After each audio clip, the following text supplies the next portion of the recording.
Hi, this is from Tofico Philippines. Introduce ko lang po sa inyo yung machine natin na Gemini CRM 3200H po. Upgraded into waterline po. First, punta muna tayo sa inclusions ng machine po natin. Meron po tayong manual. Meron na rin po tayong portafilter with filter basket na po para sa double shot and dual spout po yung kasama po. And the next po, meron din po tayong single basket po or single filter basket. Okay? And then, next naman, tamper po, meron na rin siyang free.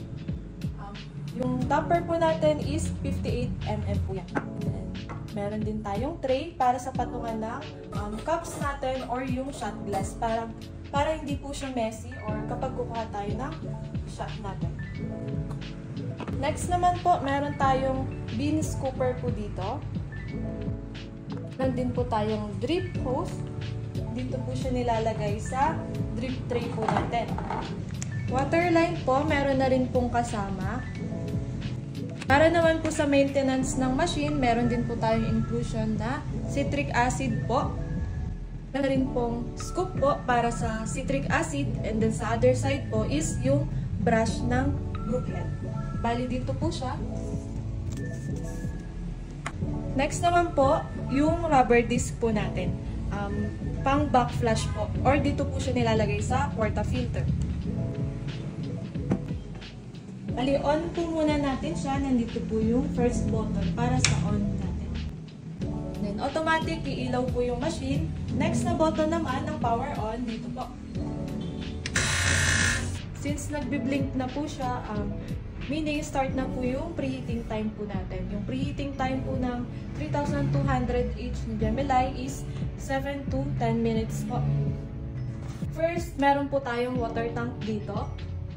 1.7 liters po yung kaya po dyan. Bali, open nyo po and then nandyan po yung water tank natin. Dito naman po yung cup warmer. Next, makikita nyo po yung mga buttons natin. First, power on or power off button. Next po, yung single shot, double shot, hot water, and manual po. Dito naman po yung steam wand natin or steam knob. Sa hot water po, dito po siya lalabas. Ito naman po yung group head natin. Dito po tayo nagpo-full ng shot. Next, ito po yung steam wand natin. And then may rubber po siya. Naro-rotate din po siya. Unlike po sa iba na naka-fix lang. Dito naman po, makikita natin yung bar indicator po natin. Last, drip tray po. Removable po siya. Balik po tayo sa buttons. Paano ba siya i-program? Since yung single shot, double shot po, and hot water is programmable siya. Paano nga ba siya i-program? First, kuha po tayo ng timer, and then long press lang po natin siya. For example, sa single shot po, bali long press po and hold, hanggang sa desired second po natin. For example po, isi-set po natin siya ng 25 seconds. Na-release lang po natin, automatic nakasave na po.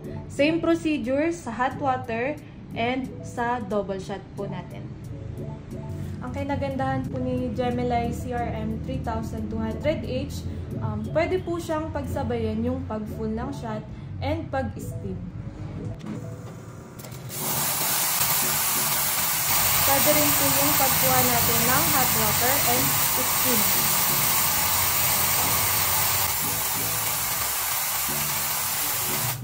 Try na po natin mag-full ng shot.